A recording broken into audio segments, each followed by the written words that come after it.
Mes chers frères et sœurs en Christ, en ce jour du mardi 12 octobre 2022, nous vous souhaitons une fois de plus la bienvenue dans les Minutes Bibliques. Aujourd'hui, nous allons vous lire les textes qui sont tirés de Esther chapitre 8, versets 1 à 17 et du psaume 65. Le tout agrémenté du cantique de Jésus entends-tu la voix, tiré du Gloire à Dieu 531.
Première lecture tirée de Esther chapitre 8, versets 1 à 17. En ce même jour, le roi Assuérus donna à la reine Esther la maison d'Aman, l'ennemi des Juifs. Et Mardochée parut devant le roi, car Esther avait fait connaître la parenté qui l'unissait à elle. Le roi ôta son anneau qu'il avait repris à Aman et le donna à Mardochée. Esther de son côté établit Mardochée sur la maison d'Aman. Puis Esther parla de nouveau en présence du roi. Elle se jeta à ses pieds, elle pleura, elle le supplia d'empêcher les effets de la méchanceté d'Aman, la Gagité et la réussite de ses projets contre les Juifs. Le roi tendit le sceptre d'or à Esther, qui se releva et resta debout devant le roi. Elle dit alors, « Si le roi le trouve bon, et si j'ai trouvé grâce devant lui, si la chose paraît convenable au roi, et si je suis agréable à ses yeux, qu'on écrive pour révoquer les lettres conçues par Aman, fils d'Amédata, la Gagite, et écrites par lui dans le but de faire périr les Juifs qui sont dans toutes les provinces du roi. Car comment pourrais-je voir le malheur qui atteindrait mon peuple, et comment pourrais-je voir la destruction de ma race? » Le roi Assuérus dit à la reine Esther et aux Juifs Mardochée, « Voici, j'ai donné à Esther la maison d'Aman, et il a été pendu au bois pour avoir étendu la main contre les Juifs. Écrivez donc en faveur des Juifs, comme il vous plaira, au nom du roi, et scellez avec l'anneau du roi. Car une lettre écrite au nom du roi et scellée avec l'anneau du roi ne peut être révoquée. » Les secrétaires du roi furent appelés en ce temps, le 23e jour du 3e mois, qui est le mois du Sivan, et l'on écrivit, suivant tout ce qui fut ordonné par Mardochée, aux Juifs, aux satrapes, aux gouverneurs et aux chefs des 127 provinces situées de l'Inde à l'Éthiopie, à chaque province selon son écriture, à chaque peuple selon sa langue, et aux Juifs selon leur écriture et selon leur langue. On écrivit au nom du roi Assuérus, et l'on scella avec l'anneau du roi. On envoya les lettres par des courriers ayant pour monture des chevaux et des mulets nés de juments. Par ces lettres, le roi donnait aux Juifs, en quelque ville qu'ils fussent, la permission de se rassembler et de défendre leur vie, de détruire, de tuer et de faire périr avec leurs petits-enfants et leurs femmes, tous ceux de chaque peuple et de chaque province qui prendraient les armes pour les attaquer, et de livrer leurs biens au pillage, et cela en un seul jour, dans toutes les provinces du roi d'Assuérus, le 13e jour du 12e mois, qui est le mois d'Adar.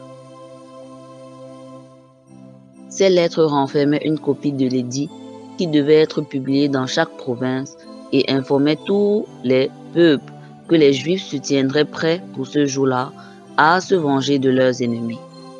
Les courriers, montés sur des chevaux et des mulets, partirent aussitôt et en toute hâte d'après l'ordre du roi. L'édit fut aussi publié dans Suse, la capitale. Mardochée sortit de chez le roi, avec un vêtement royal bleu et blanc, une grande couronne d'or et un manteau de byssus et de pourpre. La ville de Suse poussait des cris et se réjouissait. Il n'y avait pour les Juifs que bonheur et joie, allégresse et gloire. Dans chaque province et dans chaque ville, partout où arrivait l'ordre du roi et son édit, il y eut parmi les Juifs de la joie et de l'allégresse, des festins et des fêtes. Et beaucoup de gens d'entre les peuples du pays se firent juifs, car la crainte des Juifs les avait saisis. Amen. Deuxième lecture. Lecture tirée du psaume 65 au chef des chantres. Psaume de David. Avec confiance, ô Dieu, on te louera dans Sion, et l'on accomplira les vœux qu'on t'a faits. Ô toi qui écoutes la prière, tous les hommes viendront à toi. Les iniquités m'accablent, tu pardonneras nos transgressions. Heureux celui qui te choisit et que tu admets en ta présence, pour qu'il habite dans tes parvis.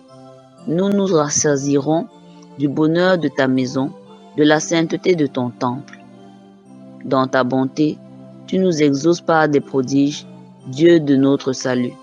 Espoir de toutes les extrémités lointaines de la terre et de la mer, il affermit les montagnes par sa force, il est saint de puissance. Il apaise le mugissement des mers, le mugissement de leurs flots et le tumulte des peuples. Ceux qui habitent aux extrémités du monde s'effraient de tes prodiges. Tu remplis d'allégresse l'Orient et l'Occident. Tu visites la terre et tu lui donnes l'abondance. Tu la combles de richesses. Le ruisseau de Dieu est plein d'eau. Tu prépares le blé quand tu la fertilises ainsi. En arrosant ses sillons, en aplanissant ses mottes, tu la détrempes par des pluies. Tu bénis son germe. Tu couronnes l'année de tes biens et tes pas versent l'abondance. Les plaines du désert sont abreuvées et les collines sont ceintes d'allégresse. Les pâturages se couvrent de brebis et les vallées se revêtent de froment. Les cris de joie et les chants retentissent. Amen. Bien-aimés chers auditeurs des Minutes Bibliques, bonjour et bienvenue à la dévotion matinale du mercredi 12 octobre 2022 pour vous servir le pasteur Henri Joël Mendy. La portion du texte qui nous est soumis ce matin nous donne de voir la ténacité d'une femme, Esther, qui lutte pour la survie de son peuple. D'autre part, l'Éternel Dieu qui fléchit le cœur des rois, et particulièrement du roi Assyrus, pour qu'un second édit soit écrit, publié contre le premier qu'avait écrit Aman, afin que le peuple juif puisse se défendre. Bien-aimé peuple de Dieu, nous comprenons donc que le Dieu que nous servons, c'est un Dieu qui se sert de tous ceux qui se disposent favorablement à lui pour accomplir la libération de son peuple. Plusieurs vivent dans des formes de captivité. Permettez-moi d'appeler cela secondaire, c'est-à-dire ils sont libres, ils marchent, mais sont prisonniers de tant de choses. À l'intérieur d'eux-mêmes, sont prisonniers de leurs sentiments, sont prisonniers des situations que ces personnes ont elles-mêmes orchestrées, ou prisonniers des situations que d'autres personnes ont orchestrées. Mais le Seigneur notre Dieu libère son peuple et utilise toute personne disposée et aussi fléchit le cœur des rois même les plus difficiles d'entendement afin que son peuple soit libre. Esther est cette figure de femme qui montre que les femmes ont un rôle très important à jouer. Chères femmes, vous avez une place assez prépondérante pour la libération de ceux qui sont captifs et aussi pour communiquer la vie de par même le fait que vous donnez naissance à l'humanité. L'œuvre de Dieu n'est pas donc que la chose des hommes. Les femmes ont leur rôle à jouer.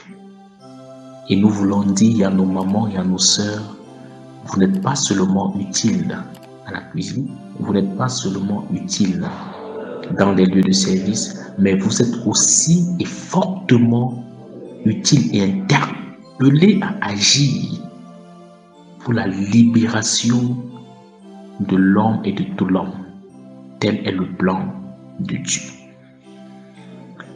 Bien-aimés, Dieu veut donc des personnes disposées, des personnes fidèles, des personnes qui craignent l'Éternel Dieu, qu'il va utiliser pour la libération des autres personnes. Mardochée l'a fait, Esther l'a fait. Et toi, donc, chers frères et sœurs, qu'attends-tu pour te laisser utiliser par Dieu pour accomplir son dessein de libération et d'épanouissement de tes semblables? La mission est grande et l'Éternel cherche des hommes et des femmes disposés. Qu'il bénisse donc en nous sa parole et qu'il nous donne de comprendre la nécessité de nous mettre en action pour la libération de nos semblables. Mes frères et sœurs en Christ, nous vous remercions une fois de plus pour votre présence et votre écoute dans les minutes bibliques. Que la paix du Seigneur soit toujours avec vous. Passez une bonne soirée.